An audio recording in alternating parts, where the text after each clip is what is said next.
The National Desk, America's News Now.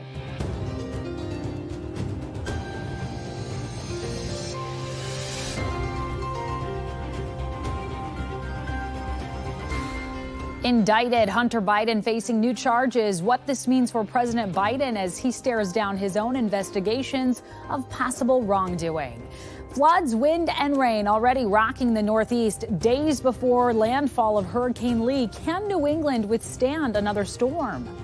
The potential energy that's coming with this storm, I think by tomorrow, there's going to be untenable conditions. You won't be able to go into the water. And the clock ticks down. Is there any chance to avert a devastating strike in the Motor City before the contracts expire tonight? This is the National Desk, America's News Now. I'm Amira David. Formally charged, Hunter Biden has been indicted on 3 counts tied to the possession of a gun while using narcotics. The indictment says Hunter falsely checked a box saying he was not the user of drugs, nor that he was an addict. Hunter has openly stated that he was in an autobiography. He's also charged with possessing a gun as a drug user. 2 counts are punishable by up to 10 years in prison, while the third carries up to 5 years in prison if convicted. And Hunter remains under investigation, meantime, on his business dealings and possible tax evasion. The first son was ready to plead guilty in July to 2 tax-related charges and the firearm charge in exchange for no jail time, but that plea agreement fell apart in court. Meanwhile, House Republicans are tying Hunter Biden's troubles to President Joe Biden with their impeachment inquiry. Chief political correspondent Scott Thutman dives into a letter sent by Biden's team encouraging journalists to be tougher on Republican claims that Biden should be impeached. Is it intimidation or just the routine fight in Washington over who is right and who is wrong? It is a battle between President Biden's White House and House Republicans, seemingly bound for an impeachment inquiry against the president. And now this letter from Biden's staff to national news executives aimed at affecting their coverage. A White House spokesperson writing, "It is time for the media to ramp up its scrutiny of House Republicans for opening an impeachment inquiry based on lies," adding, "Enclosed, you will find a 14-page appendix that comprehensively addresses the 7 key lies House Republicans are suggesting." That's why we call it baseless. That's why I just called it baseless, because they have said themselves that there is no evidence. The evidence does not exist, and this is a political stunt. Some, like constitutional attorney Jonathan Turley, worry that the letter is akin to White House marching orders for reporters. Others call it a traditional messaging tactic. The job of a press secretary is to get the press to write exactly what the press secretary wants them to write. The job of the press is to get the press secretary to say something the press secretary doesn't want to say.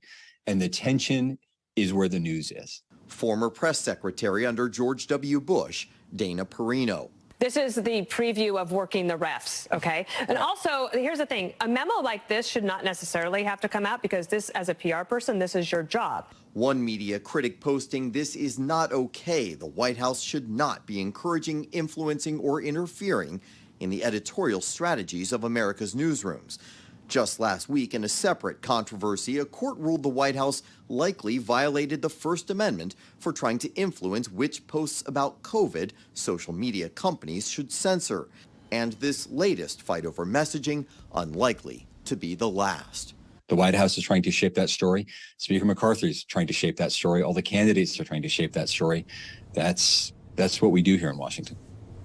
This could be just one part of the Biden team's defense, especially since this week, House Speaker Kevin McCarthy made it clear he does plan to pursue that impeachment inquiry. Amira? And Scott, Biden's team had to have been preparing for this, right?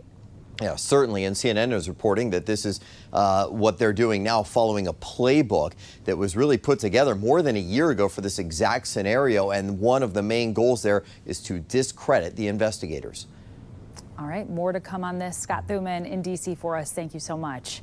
We turn now to Hurricane Lee, barreling toward the Northeast, expected to bring heavy rain and winds to New England and Canada as soon as tomorrow, weakening to a Category 1 storm this afternoon. Still expected to pack a punch, however, and you can see that trajectory right here, really just heading north from Bermuda this afternoon. That's exactly where it was. It's somewhere in the neighborhood of about 80 miles per hour. This storm looking to make landfall somewhere between Maine and then Nova Scotia. This is the first time Maine, by the way, has been under a hurricane watch in 15 years. And even if Lee doesn't officially make landfall in New England because of the size of the storm, experts say the impacts are expected to be felt across the region, with officials warning residents to prepare for major flooding and power outages.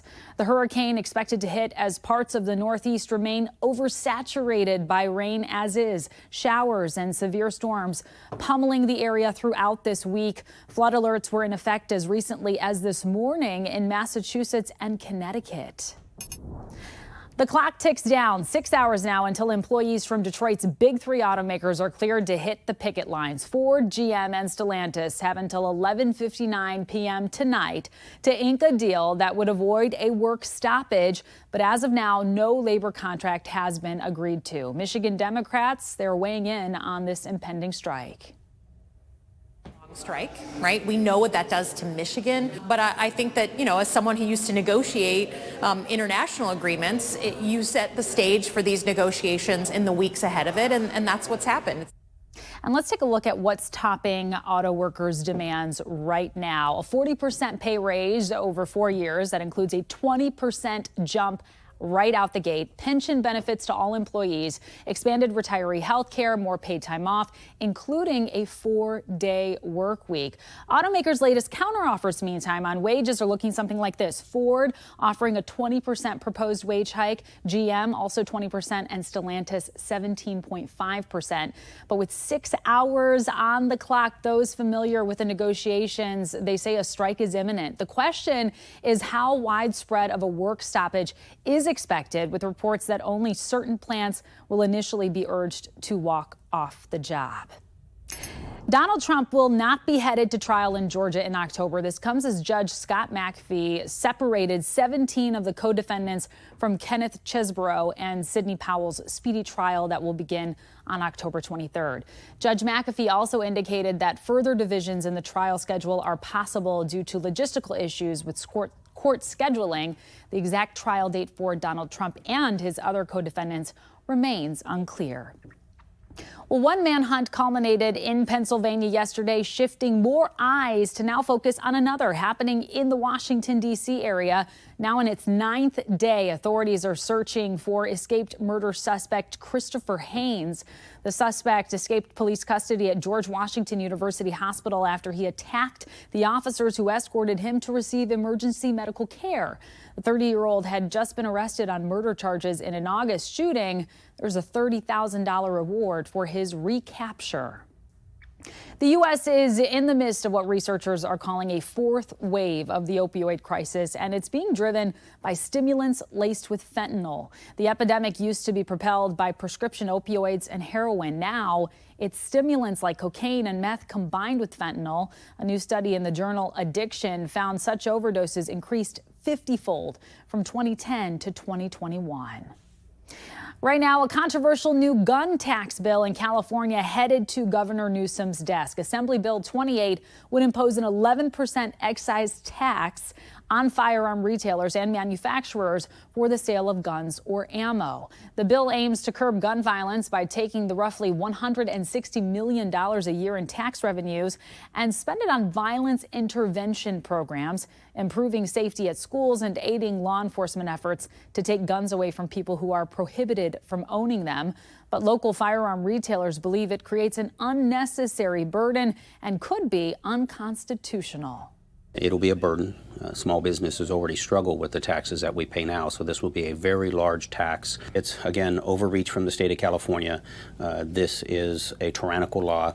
The money isn't going to do what they say it will do. It never does.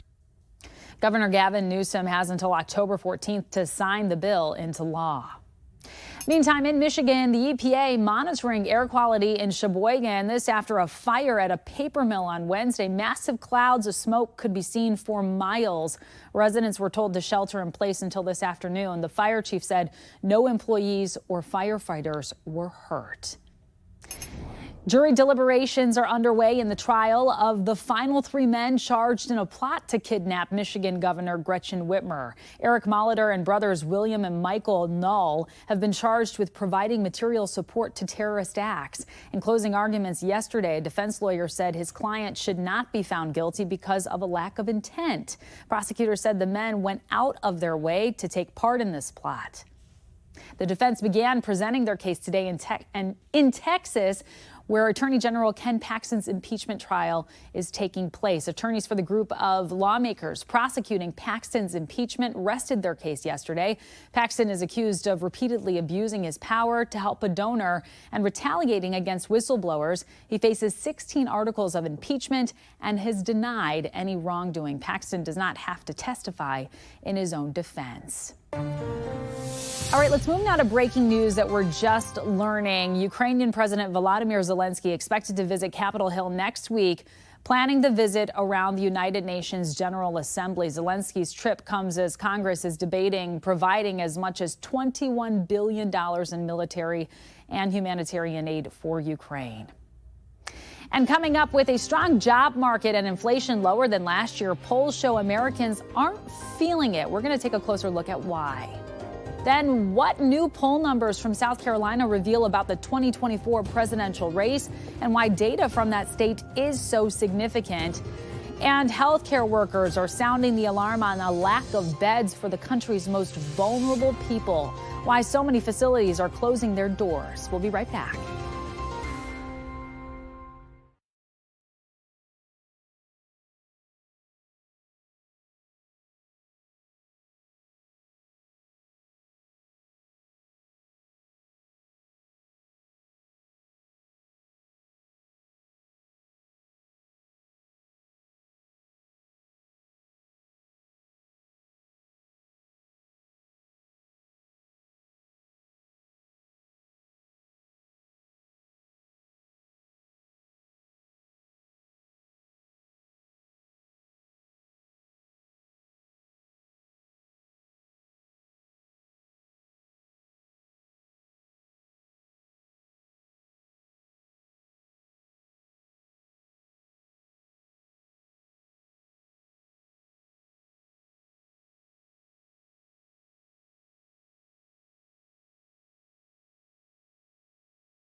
President Biden was in Largo, Maryland today, advancing his Bidenomics agenda, calling the moniker a positive agenda for the country. It comes as the government budget deadline of September 30th approaches very fast. Their plan, Bidenomics, is more extreme than anything America's ever seen before. Just months ago, they went further than anyone has ever gone, threatening to default on the debt that's over 220 years old. Default, unless we gave them everything they wanted. We gave them nothing they wanted. But while the job market holds strong and inflation is much lower than it was a year ago, polls show the American people aren't feeling it. National correspondent Atra Al-Nashar takes a look at why that is. President Biden advancing his Bidenomics agenda he says will grow the economy from the bottom up and middle out. The address follows a batch of fresh government data this week that shows rising gas prices boosted consumer inflation in August, while wholesale prices also rose. Tough news in the fight against inflation, but people are still spending. August retail sales coming in stronger than expected. If jobs and income are there, consumers will go out and spend. Deloitte economic forecaster Danny Bachman says that's a key factor in his firm's holiday shopping forecast that projects retail sales to be between 3.5% and 4.6% higher than last year. But economists like Bachman are puzzled because even though spending is strong and unemployment is low at 3.8%, consumer angst is high. 2/3 of adults rate the economy as bad, according to a new CBS poll. Levels that we would normally associate with recessions, not with a 3.5% or 4% unemployment rate. So we know that there's something odd in the way the data is coming out. One explanation could be a drop in median household income. New census data shows 2022 marked a third straight year of decline, down 2.3% or about $1,700 when adjusted for inflation.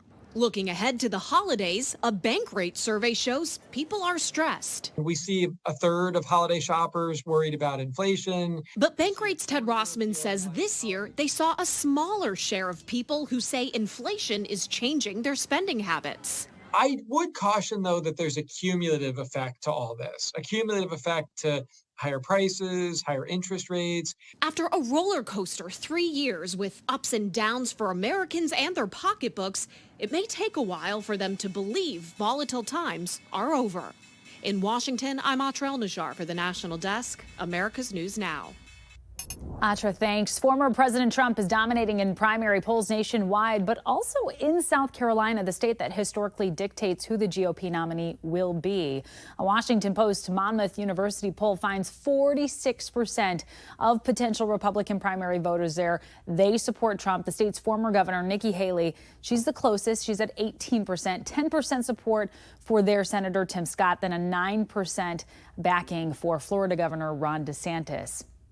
2 offshore wind power projects are moving forward in New Jersey in the face of opposition. Today, the joint venture Community Offshore Wind announced a partnership with the federal agency NOAA as part of its planning process, much earlier than usual in the industry. And NOAA also just determined that another planned project is not likely to kill or seriously harm marine life.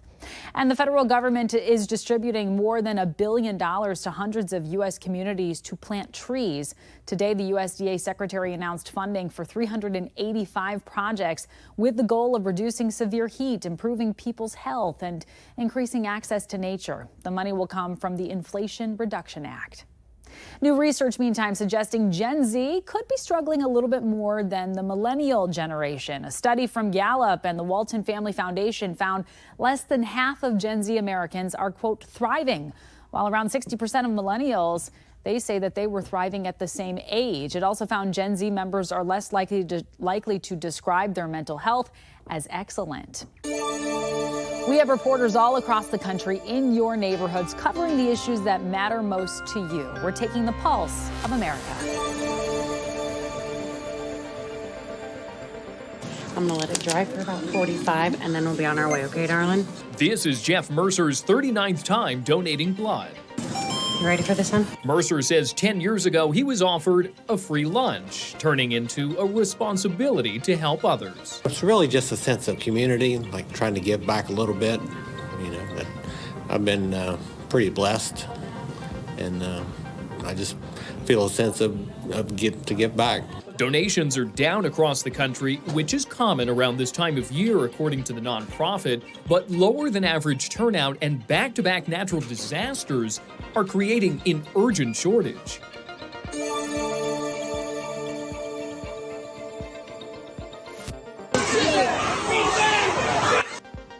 5 students have been suspended and are facing criminal charges after a fight broke out at Lufgalagen High School yesterday. The video of the students attacking another student that was posted in a Facebook group. A parent whose child goes to the school reacted to the video. It's shocking. We've had fights in my school in my days, but that's more like a brawl, so disturbing. A local sheriff said that type of activity will not be tolerated. Most of this deer's face, neck, and head are purple. There's also a large mass on its mouth and chest. A wildlife photographer captured these pictures of the deer in Cape Elizabeth. Visitors say they're keeping an eye out for this mysterious deer. It's strange.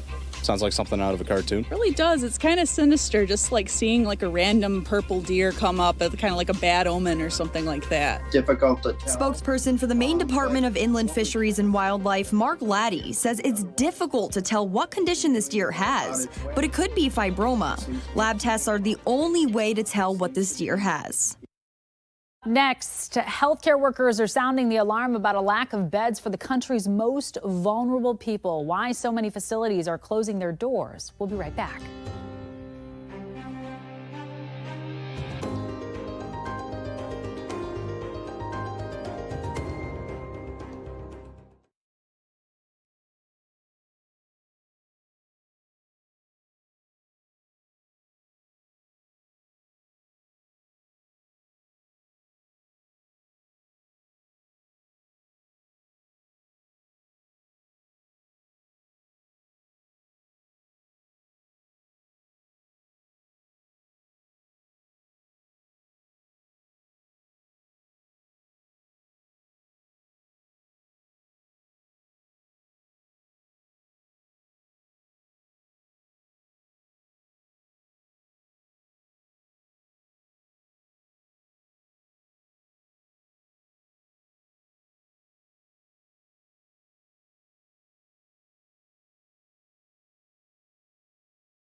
The crisis is already here. That's a message from those in the healthcare community talking about the lack of beds for the country's most vulnerable people. From nursing homes to assisted living facilities, more and more are closing their doors just as a greater number of Americans need them. Spotlight on America's Christine Frizzell reporting tonight from Pennsylvania.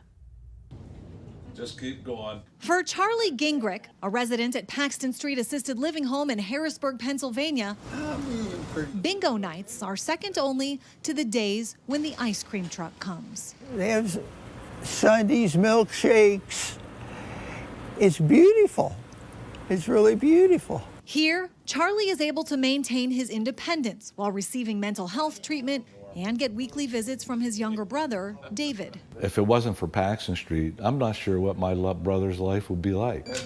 It'd be on the streets, or it'd be with me, which is a stressful situation for the families. Families across the country now dealing with that very reality, with more than 580 nursing homes closing since the pandemic began, displacing more than 21,000 residents in communities all across the country, according to the American Healthcare Association. You want to go to a place that can kind of help you out a little bit more? Yeah. 81-year-old Louis Leedy has been waiting for 2 years to go to a facility that can better care for his needs. But so far, nothing has opened up. Paxton Street Executive Director David Zilka outlined the domino effect of the crisis. Since they have nowhere else to go, they remain with us until a bed becomes available, which in turn creates more work for us. And as a result, that limits our capacity to bring in additional residents and support more people. That cycle exacerbated exponentially by COVID-19, with a mass exodus of workers. A lot of people exited the field due to fear, working in healthcare, as well as scared for the impact it would have with their families. Today, more than half of the facilities are being forced to turn away patients, including Paramount Senior Living, where Melissa Randler oversees admissions. Residents are having to be put on a waiting list for when there may be a bed available to them that we would be able to accommodate their needs. When you talk to these family members who are probably desperate, what do you tell them about the waiting list? I'm very honest, and I let the admissions managers know to tell them that it could be up to a year. Here in Pennsylvania, a new law just went into effect on July 1st that changed the staffing to patient ratios in many facilities. As has already happened in so many other states, it's made a dire situation even more difficult. We've reduced our occupancy. We have increased the staffing levels, and there's a cost to all of that. For the facility's owner, James Cox, it's an additional $65,000 a month. We've closed 2 properties 2 assisted living properties, one in Westerville, Ohio, and one in Cranberry, Pennsylvania. Bacon. Yay! Bingo! For those lucky enough to receive care in a home they like and can afford, it can be a lifeline. More and more, though, learning they are not so lucky.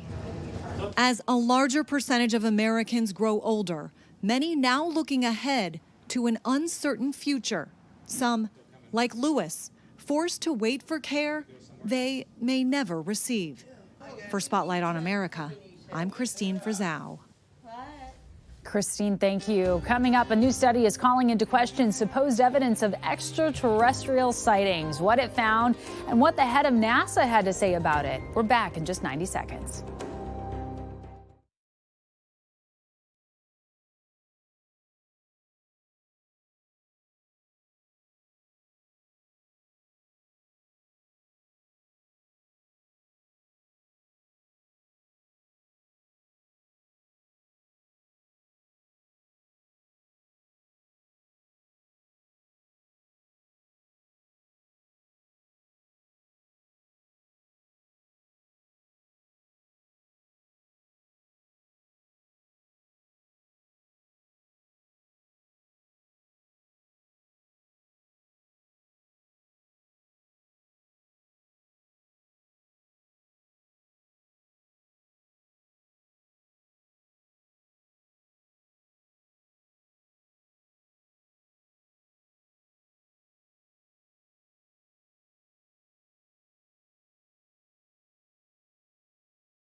Despite testimony in both the U.S. and Mexican Congress, there are no aliens among us, at least as far as we know for now. This comes from a study released today by an independent group of scientists and experts convened by NASA who found no evidence that unidentified anomalous phenomena known as UAPs, or formerly UFOs, are extraterrestrial in nature. For example, the report says the video released by Navy aviators claiming to have seen a UAP moving at unnatural speeds and motions is explainable by the high velocity of the jet that was recording this footage, combined with the angle the video was taken. And they believe this UAP was actually only traveling at 40 miles an hour. But NASA Administrator Bill Nelson admits there is much more research to be done before any definitive answers are made. The top takeaway from the study is that there is a lot more to learn. The NASA independent study team did not find any evidence that UAP have an extraterrestrial origin, but we don't know what these UAP are. And so the age-old debate continues. That does it for this edition of the National Desk. We do invite you to join us again this evening for more coverage on America's top stories. Just check our local listings. I'm Amira David. Thank you so much for watching.